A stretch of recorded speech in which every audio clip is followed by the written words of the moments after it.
चल हो जा शुरू। केसरिया से मन जोगी हुआ रे, दिल झूमे देखो पतवारा हुआ रे, दिल झूमे देखो पतवारा हुआ रे। हर पल मनाओ केसरी त्योहार। विमल, बोलो जुबान केसरी। कि इस बार एक्सट्रीम हीट है और काफ़ी सारे पेशेंट्स हीट इंजरीज़ को लेके, हीट स्ट्रोक को लेके लोकनायक में आते हैं। हमारे पास अभी 9 पेशेंट एडमिट हैं। 9 patients are admitted in LNJP, जिसमें से 5 पेशेंट थे वेंटिलेटर पे, एक अभी वेंटिलेटर से आज बाहर निकल गया। तो आज 4 पेशेंट अभी भी वेंटिलेटर पर हैं क्योंकि वो बहुत सिक हैं, बहुत क्रिटिकल हैं, और कुछ पेशेंट्स को तो मल्टी ऑर्गन फेलियर भी है। हीट स्ट्रोक की तरह जी हाँ।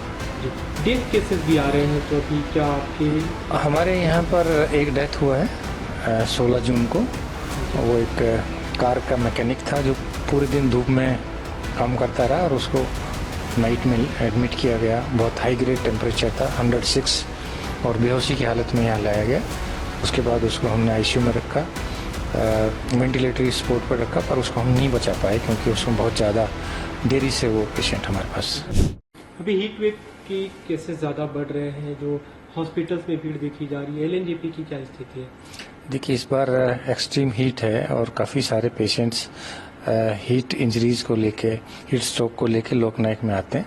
हमारे पास अभी 9 पेशेंट एडमिट हैं। 9 patients are admitted in LNJP, जिसमें से 5 पेशेंट थे वेंटिलेटर पे, एक अभी वेंटिलेटर से आज बाहर निकल गया। तो आज 4 पेशेंट अभी भी वेंटिलेटर पर हैं क्योंकि वो बहुत सिक हैं, बहुत क्रिटिकल हैं, और कुछ पेशेंट्स को तो मल्टी ऑर्गन फेलियर भी है। हीट स्ट्रोक की तरह जी हाँ।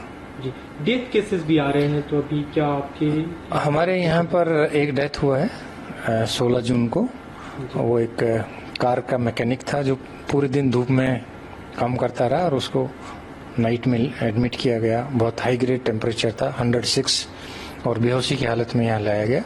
उसके बाद उसको हमने ICU में रखा, वेंटिलेटरी सपोर्ट पर रखा, पर उसको हम नहीं बचा पाए क्योंकि उसमें बहुत ज़्यादा देरी से वो पेशेंट हमारे पास अभी तक एडमिट की हुआ। मौत हुई है हीट स्ट्रोक के कारण? अभी हाँ, इस 16 तारीख को एक डेथ हुआ है। जी। अभी जैसे जो केसेस देखे जा रहे हैं, किस तरह के केसेस जा रहे हैं, और एक हफ्ते के दौरान अगर हम बात करें अभी के कुछ दिनों में कितने हीट स्ट्रोक के केसेस आ रहे हैं? देखिए, हमारे पास जो भर्ती हो रहे हैं, कुछ तो ऐसे व्यक्ति हैं जो कि काफ़ी लंबा ट्रैवल करके यहाँ पर आ रहे हैं। जैसे बिहार से एक ट्रैवल का पेशेंट करके आया नॉन AC उसमें कोच में, और उसकी वजह से काफ़ी घूमता रहा पूरे दिन दिल्ली में। उसके बाद उसको हीट स्ट्रोक हो गया। एक पेशेंट इसी तरह से UP से आया, और काफ़ी सारे जो पेशेंट हैं वो हैं जो कि लेबर क्लास के हैं, मजदूर क्लास के हैं, जो कि काफ़ी लंबे टाइम पर उनका सन एक्सपोजर होता है, हीट एक्सपोजर होता है, और उसके बाद वो बेहोशी की हालत में यहाँ पर, कुछ तो पुलिस की PCR के द्वारा यहाँ पे लोकनायक में लाए गए। जी।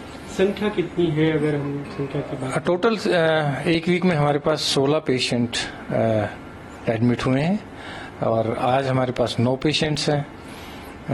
9 में से 4 पेशेंट वेंटिलेटर पर हैं और बाकी पेशेंट ठीक होके डिस्चार्ज भी हो गए, ठीक भी हो गए हैं। अभी क्योंकि ज्यादा गर्मी है, टेम्परेचर लगातार हाई है, लोगों के लिए क्या सुझाव देंगे आप, कैसे इससे बचाव किया जा सकता है? ये बहुत ही महत्वपूर्ण आपने क्वेश्चन पूछा कि कैसे बचें, क्योंकि हीट वेव जो है काफ़ी, जब हम बहुत घर से बाहर निकलते हैं और जब सडनली हमें लगता है कि बहुत तेज़ धूप है, बहुत ज़्यादा गर्म हवा है, और यदि हम पानी कम पीते हैं तो हीट वेव का दुष्प्रभाव शरीर पर होता है।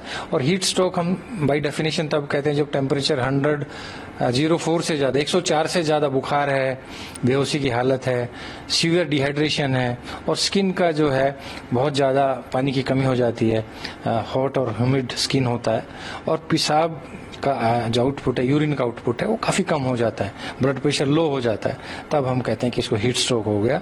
और उसके जो लक्षण है वो किसी और अन्य बीमारी की वजह से नहीं है, सिर्फ हीट के एक्सपोजर की वजह से है। तो ये हीट स्ट्रोक होता है, और इसका जो ट्रीटमेंट है, यदि टाइमली डॉक्टर के पास चले जाते हैं, अस्पताल में भर्ती हो जाते हैं, तो सबसे महत्वपूर्ण है कि उनको ठंडा करना पड़ता है, उनको कोल्ड बाथ कराते हैं हम, आइस पैक हम देते हैं, और कोल्ड IV फ्लूइड्स उसको देते हैं जिसकी वजह से उसका टेम्परेचर कम होता है और पेशेंट बच जाता है। यदि पेशेंट्स टाइम से नहीं आता तो इसका हीट वेव का ब्रेन पे बहुत बड़ा दुष्प्रभाव होता है, जिसकी वजह से माइक्रो इन्फैक्ट भी हो सकते हैं, ब्रेन में बेहोशी की हालत हो सकती है, हार्ट पे उसका ब्लड प्रेशर कम हो जाता है और किडनी खराब हो जाते हैं, एक्यूट रीनल शट डाउन हो जाता है, यानी कि मल्टी ऑर्गन फेलियर हो जाता है। और कई बार तो आपने जैसे मैंने बताया कि 4 पेशेंट को मल्टी ऑर्गन फेलियर है जिसकी वजह से उनको वेंटिलेटर पर हमें रखना पड़ा है।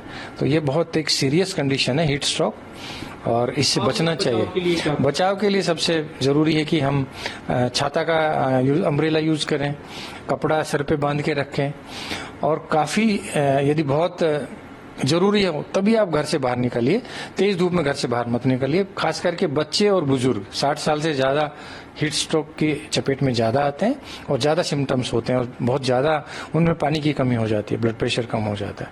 तो जब भी आप घर से बाहर निकलें सर के ऊपर कपड़ा रखिए, अम्ब्रेला का यूज करिए, लूज क्लोथ्स पहनिए और हर आधे घंटे में पानी का प्रयोग करिए। कम से कम 4 से 5 लीटर पानी आपको सेवन करना है पूरे दिन में, तभी आप हीट स्ट्रोक से बच सकते हैं।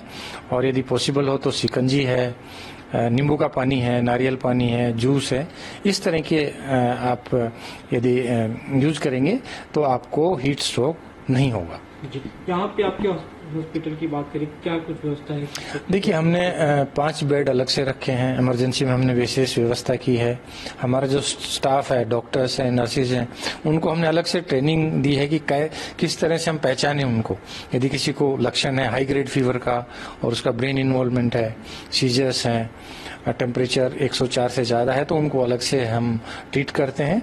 इमीडिएटली उसका सबसे महत्वपूर्ण कंसर्न होता है कि उसके जो कोर बॉडी टेम्परेचर है उसको हम नीचे लेके आएँ, ताकि उसकी जो कॉम्प्लिकेशन है वो ना हो और मल्टी ऑर्गन फेलियर उसका ना हो और ना उसको आईसीयू या वेंटिलेटर की आवश्यकता हो। तो ये सबसे महत्वपूर्ण है। हमने पूरे स्टाफ को ट्रेन किया है, अलग से व्यवस्था की है और पूरा एक